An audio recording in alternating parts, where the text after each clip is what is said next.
বাড়িতে যদি একটুখানি সুজি থাকে ব্যাস, তাহলেই বানিয়ে ফেলতে পারবেন এরকম জিভে জল আনা স্বাদের একটা পিঠার রেসিপি।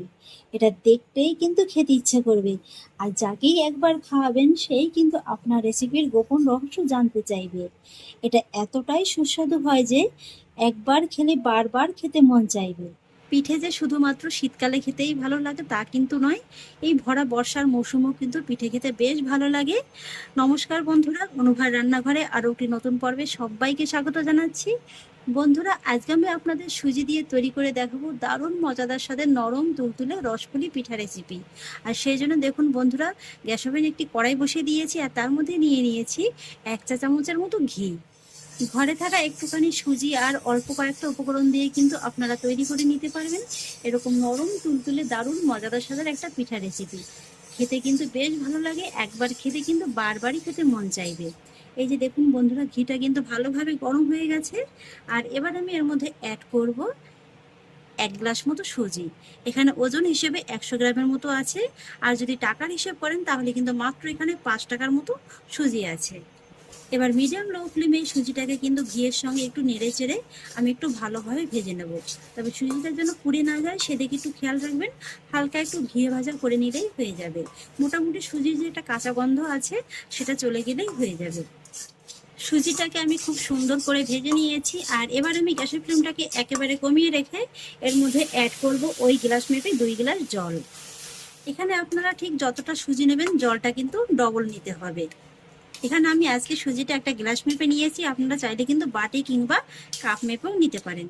জলটা একটুখানি মিশিয়ে নেওয়ার পরে আমি এর মধ্যে অ্যাড করব খুবই সামান্য একটু লবণ, মিষ্টির স্বাদের ব্যালেন্সটা ঠিক রাখার জন্য। তবে আপনারা যদি মিষ্টি খাবারে লবণটা অপছন্দ করেন স্কিপ করে যেতে পারেন। এবার আমি কম আছে কিন্তু এই সুজিটাকে এইভাবে একটু নেড়ে চেড়ে খুব ভালোভাবে একটু রান্না করে নেব। সুজিটা কিন্তু বন্ধুরা এখানে কম আঁচেই রান্না করে নিতে হবে, তাহলে কিন্তু সুজিটা আবার ভালোভাবে সেদ্ধ হবে না। সুজিটাকে আমি খুব সুন্দর করে রান্না করে নিয়েছি। এই যে দেখুন কড়ার গাটা কিন্তু খুব ভালোভাবে একদম ছেড়ে দিয়েছে। এবার কিন্তু আমি এই সুজির মণ্ডটাকে নামিয়ে নেব। আর তারপরে এই মণ্ডটাকে আমি একটু হালকা করে ঠান্ডা করে নেব। সুজিটা ঠান্ডা হওয়ার ফাঁকে সুজিটা ঠান্ডা হতে হতে সেই ফাঁকে চলুন আজকের পিঠেটার জন্য একটা নারকেলের পুর তৈরি করে নেব। সেই জন্য কড়ার মধ্যে নিয়ে নিচ্ছি একটা নারকেলের হাফ মালা নারকেল। আর সেই সঙ্গে নিয়ে নিচ্ছি কিছুটা পরিমাণে খেজুরের পাটালি গুড়। এটা যদি আপনাদের হাতের কাছে না থাকে সেক্ষেত্রে আপনারা চিনি দিয়েও কিন্তু নারকেলের পুরটা তৈরি করে নিতে পারেন। এবার আমি নারকেলের মধ্যে সামান্য একটু জল দিয়ে দেবো। আর একই সঙ্গে দিয়ে দেবো সামান্য একটু এলাচ গুঁড়ো। এবার নারকেলের সঙ্গে গুড়টাকে ভালোভাবে মিশিয়ে আমি একটা নারকেলের পুর তৈরি করে নেব। নারকেলের পুরটাকেও আমি তৈরি করে নিয়েছি খুব সুন্দরভাবে, কিন্তু এইভাবে একটু ভাজা ভাজা করে নিতে হবে। এবার আমি গ্যাসের ফ্লেমটাকে অফ করে দেব। আর তারপরে নারকেলের পুরটাকে নামিয়ে হালকা করে একটু ঠান্ডা করে নেব। নারকেলের পুরটাকে নামিয়ে আমি হালকা করে একটু ঠান্ডা করে নিয়েছি। আর এবার আমি এই নারকেলের পুর থেকে এইভাবে একটু তৈরি করে নেব।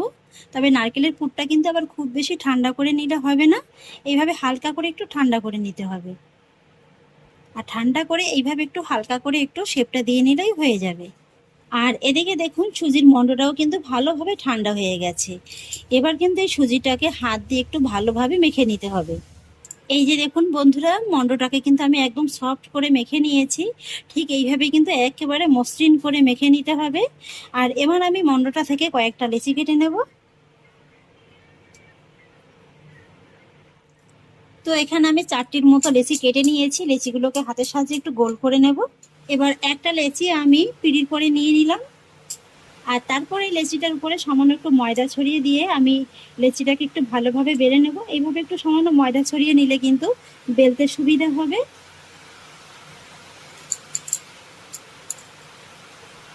এই যে দেখুন বন্ধুরা, রুটিটাকে কিন্তু আমি খুব সুন্দর করে বেলে নিয়েছি। আর এইভাবে কিন্তু হালকা করে একটু মোটা করে তারপরে বেলে নিতে হবে। এই যে দেখুন। আর এবার আমি কিন্তু এক এক করে পিঠার শেপগুলো দিয়ে নেব। আর সেই জন্য দেখুন আমি যে নারকেলের পুরটা তৈরি করে রেখেছিলাম সেই পুরটা এইভাবে দিয়ে দেব। আর তারপরে এইভাবে একটু ধরে মুড়ে নিলেই কিন্তু হয়ে যাবে। বন্ধুরা, এই পিঠাগুলোর শেপটা দেওয়া কিন্তু খুবই সহজ। এইভাবে একদম খুবই সহজ উপায় আপনাদের দেখিয়ে দিচ্ছি। আর তারপরে দেখুন এইভাবে একটা বাটির সাহায্যে কিন্তু পিঠাটাকে একটু কেটে নিলেই হয়ে যাবে।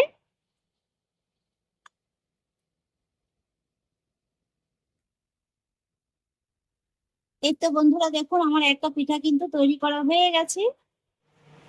সমস্ত পিঠাগুলোকে আমি বানিয়ে নিয়েছি আর এবার এই পিঠাগুলোকে ভেজে নেওয়ার জন্য কড়াইতে দিয়ে দেবো খানিকটা পরিমাণে সাদা তেল।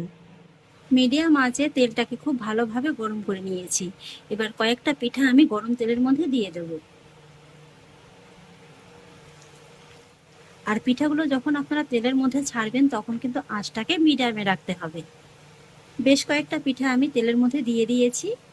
আর এবার কিন্তু পিঠাগুলোকে শুরুতেই নাড়াচাড়া করা যাবে না, শুধুমাত্র কড়াইটিকে ধরে এইভাবে একটু ঘুরিয়ে নিলেই কিন্তু হয়ে যাবে। এখন যেহেতু পিঠাগুলো খুবই নরম, তাই কিন্তু খুন্তি দিয়ে যদি আপনারা নাড়াচাড়া করেন তাহলে কিন্তু পিঠাগুলো আবার ভেঙে যাবে।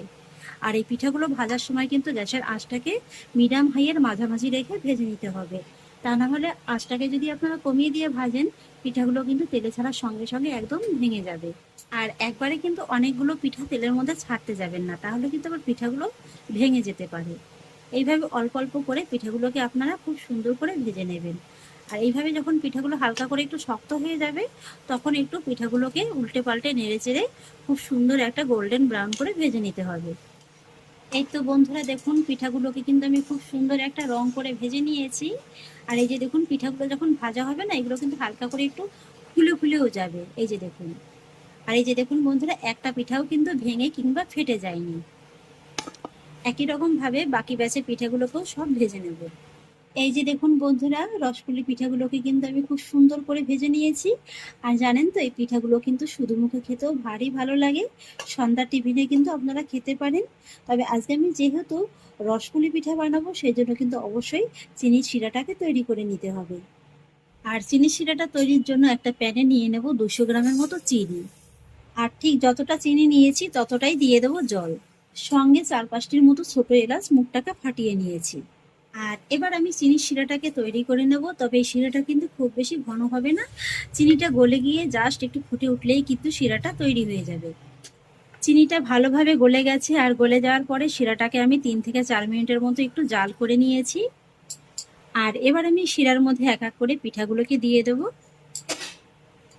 সমস্ত পিঠাগুলোকে আমি চিনির শিরার মধ্যে দিয়ে দিয়েছি। আর এবার এই পিঠাগুলোকে আমি চিনির শিরার সঙ্গে একটু ভালোভাবে মিশিয়ে নেব। আর এই সময় কিন্তু আঁচটাকে একেবারে কমিয়ে নিয়ে তারপরে পিঠাগুলোকে মিশিয়ে নিতে হবে। তবে পিঠাগুলো কিন্তু খুব বেশি সময় নিয়ে আবার মেশানোর প্রয়োজন নেই, তাহলে আবার পিঠাগুলো অতিরিক্ত নরম হয়ে কিন্তু ভেঙে যাবে। এই তো বন্ধুরা, পিঠাগুলোকে আমি খুব সুন্দর করে মিশিয়ে নিয়েছি। আর এবার গ্যাসের ফ্লেমটাকে একেবারে অফ করে দিয়ে পিঠাগুলোকে আমি এইভাবে একটু ঢেকে রেখে দেবো ততক্ষণই, যতক্ষণ না পর্যন্ত পিঠাগুলো ভালোভাবে ঠান্ডা হয়ে যায়। পিঠেগুলো একদম ঠান্ডা হয়ে গেছে, ঢাকাটাকে তুলে নিচ্ছি। এই যে বন্ধুরা দেখুন, পিঠেগুলো কিন্তু খুব সুন্দরভাবে একদম চিনির রসটাকে টেনে নিয়েছে। এই যে দেখুন, রসটা কিন্তু অনেকটা কমে গেছে। আর এই যে দেখুন পিঠেগুলো কতটা নরম তুলতুলে হয়েছে। এই যে দেখুন, এবার এই পিঠেগুলোকে একটা প্লেটে তুলে নিয়ে তারপর আমি আপনাদের দেখিয়ে দিচ্ছি। তো বন্ধুরা দেখুন, পিঠাগুলোকে আমি একটা প্লেটে সার্ভ করে নিয়েছি। আমার আজকের এই পিঠাটা কাটাটা দেখলেই আপনারা বুঝতে পারবেন যে এটা কতটা নরম তুলতুলে হয়েছে। এটা এতটাই নরম হয় যে মুখে দেওয়া মাত্রই কিন্তু একেবারে জাস্ট মিলিয়ে যাবে। যাদের দাঁত নেই তারাও কিন্তু একেবারে খুব সহজেই খেয়ে নিতে পারবে। এই যে দেখুন বন্ধুরা, কতটা নরম হয়েছে। এই যে দেখুন,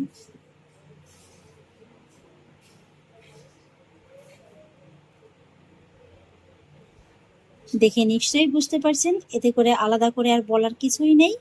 তাহলে আশা করছি বন্ধুরা, আমার আজকের এই রসপুলি পিঠা রেসিপি আপনাদেরও খুব ভালো লেগেছে। যদি ভালো লেগে থাকে তাহলে আমাকে অবশ্যই একটা লাইক এবং কমেন্ট করবেন, সেই সঙ্গে বন্ধুদের সঙ্গে শেয়ার করবেন। আর প্লিজ বন্ধুরা, যদি আমার পরিবারের নতুন সদস্য হয়ে থাকেন তাহলে একটা সাবস্ক্রাইব করে পাশে থাকা বেল আইকনটি প্রেস করে দেবেন। ফিরে আসছি পরের অন্য কোনো নতুন রেসিপি নিয়ে। সবাই ভালো থাকুন, সুস্থ থাকুন, ধন্যবাদ।